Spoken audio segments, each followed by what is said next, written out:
আঘোনৰ পথাৰত ধান দোৱাত ব্যস্ত হৈ পৰিছে শতাধিক পুৰুষ মহিলা আৰু উদ্দেশ্য হ'ল আহোম ৰজাই প্ৰতিষ্ঠা কৰা ইতিহাস প্ৰসিদ্ধ অৰ্ধনিৰ্মিত ফাকুৱা দৌল নিৰ্মাণ কৰা 100 বিঘা ধান দাই যিখিনি উপাৰ্জন কৰিব সেই টকাৰে দৌল নিৰ্মাণ সম্পূৰ্ণ কৰিব।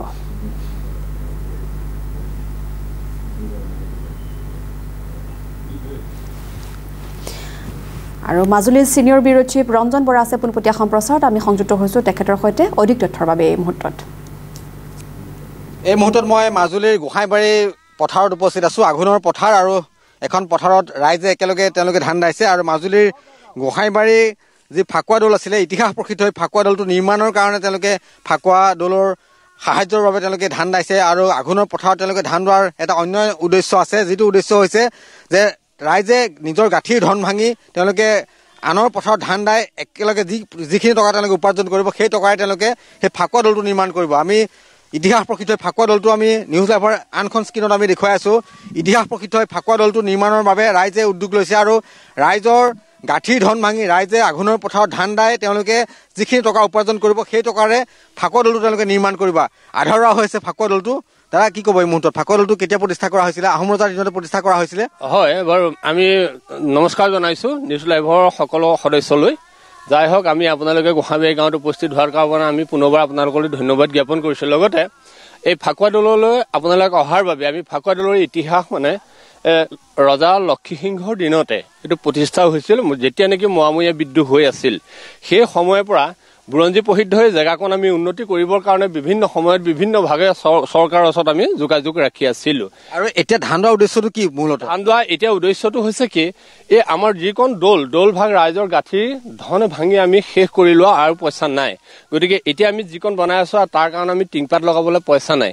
নহয় কাৰণে আমাৰ ৰাইজ ইমান সুন্দৰ ইমান ধুনীয়া সকলোৱে একত্ৰিত হৈ আমি মহিলা পুৰুষ সকলোৱে একেলগে ওলাই আহিছোঁ যে আমি কমেও এবাৰ 100 বিঘা ধান দাম, সেই ধানৰ পইচাই আমি টিংপাতটো আনিবলৈ সক্ষম হ'ম। 100 বিঘা ধান দোৱাৰ তেওঁলোকে লক্ষ্য লৈছে আৰু আঘোনৰ পথাৰত নামিছে গোসাইবাৰী গাঁৱৰ ৰাইজ আৰু এটা বিশেষ উদ্দেশ্য লৈ আপোনালোকে ধান দাইছে।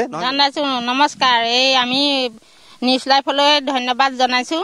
গতিকে আমাৰ এই নগাঁও গোসাইবাৰী কালশিলা সত্ৰ ফাকুৱা দৌল আহোম ৰজাৰ দিনৰ যিখিনি আমি ৰাইজে কৰ্ম কৰিলোঁ সেই কৰ্মখিনিত আমি এতিয়া টিংপাতখিনি আমাৰ নহৈছে, সেইকাৰণে আমি ৰাইজে একত্ৰিত হৈ এই নামঘৰ বনাবৰ কাৰণে আমি 100 বিঘা ধান দাম বুলি নিজৰ খেতি এৰিও লোকৰ পইচালৈ আমি ধান দাই। আৰু আমাৰ গোসাইবাৰী গাঁৱত চাকৰি বাকৰি তেনেকৈ নাই, এনেকৈ নকৰিলে আমাৰ নাই। তথাপিতো আমাৰ কিবা আছিলে এই আঘোনৰ পথাৰত নিজৰ ধাননি এৰি তেওঁলোকে ৰাইজৰ সৈতে একেলগে তেওঁলোকে আনৰ পথাৰত ধান দাইছে আৰু ইয়াৰ মূল উদ্দেশ্য হৈছে যে তেওঁলোকে ৰাইজে যি টকা উপাৰ্জন কৰিব একেলগে সেই টকাৰে তেওঁলোকে ফাকুৱা দৌলটো তেওঁলোকে নিৰ্মাণ কৰিব। আৰু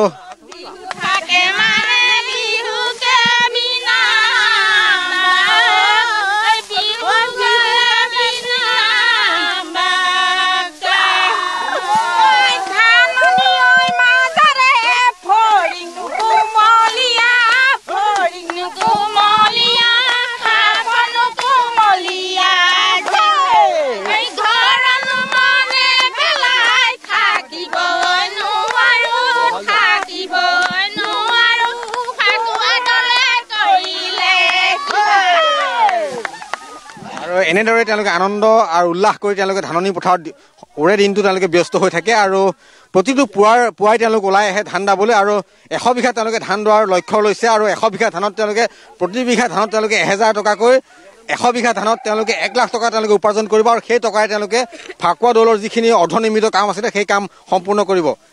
ধান দাবলৈ আহিছে আৰু দৌলৰ কাৰণে আহিছে নহয়? দৌলৰ কাৰণে আহিছোঁ আমি দৌলটো ভাগি ছিগি আছে, তাকে বনাবৰ কাৰণে ৰাইজে কষ্ট কৰি এই ৰাইজে ধান দাই সেই পইচা আমি দৌলটো ভাল কৰিম বুলি আহিছোঁ। আৰু নিজৰ পথাৰ এৰি আপোনালোকে এতিয়া ৰাইজৰ পথাৰ এৰি পেলাই আমি ৰাইজৰ লগত কষ্ট কৰি এইখিনি ধান দাই পেলাই যিকেইটা পইচা পাওঁ আমি দৌলত লগাম বুলি আহিছিলোঁ। খুব এটা মহান উদ্দেশ্য লৈ ৰাইজ পথাৰলৈ আহিছে আৰু এয়া হৈছে মাজুলীৰ গোসাইবাৰী গাঁৱৰ আঘোনৰ ধাননি পথাৰ। আঘোনৰ ধাননি পথাৰত ৰাইজে একেলগে তেওঁলোকে এই মুহূৰ্তত ধান দাবলৈ তেওঁলোকে নামিছে আৰু ইয়াৰ উদ্দেশ্য হৈছে যে তেওঁলোকে গোসাইবাৰীত যিটো ফাকুৱা দৌল আছিলে আহোম ৰজাৰ দিনত প্ৰতিষ্ঠা হোৱা এই ফাকুৱা দৌলটো আজিও অৰ্ধনিৰ্মিত হৈ আছে আৰু যাৰ বাবে তেওঁলোকে চৰকাৰৰ দৃষ্টিগোচৰ কৰাৰ সমানে তেওঁলোকে ৰাইজে একেলগে তেওঁলোকে আঘোনৰ পথাৰলৈ ওলাই আহিছে আৰু যিখিনি উপাৰ্জন কৰা হ'ব সেই উপাৰ্জনৰ টকাৰে তেওঁলোকে ফাকুৱা দৌলটো নিৰ্মাণ সম্পূৰ্ণ কৰিব আৰু এয়াই হৈছে মাজুলীৰ গোসাঁইবাৰী গাঁৱৰ ৰাইজৰ উদ্দেশ্য আৰু এই উদ্দেশ্যৰে তেওঁলোকে আঘোণৰ পথাৰত এই মুহূৰ্তত তেওঁলোক নামিছে আৰু আমি পোনপটীয়া সম্প্ৰচাৰযোগে মাজুলীৰ গোসাঁইবাৰী গাঁৱৰ পৰা এই পৰিৱেশ দেখুৱাইছোঁ আঘোণৰ পথাৰত গোসাঁইবাৰী গাঁৱৰ ৰাইজ এই মুহূৰ্তত তেওঁলোকে ধান দাবলৈ নামিছে আৰু 100 বিঘা তেওঁলোকে ধান এইবাৰ দাব আৰু 100 বিঘা ধান দোৱা যিখিনি টকা হ'ব 1 লাখ টকাৰে তেওঁলোকে ফাকুৱা দৌলত ৰঞ্জন বৰা ধন্যবাদ জ্ঞাপন কৰিছোঁ।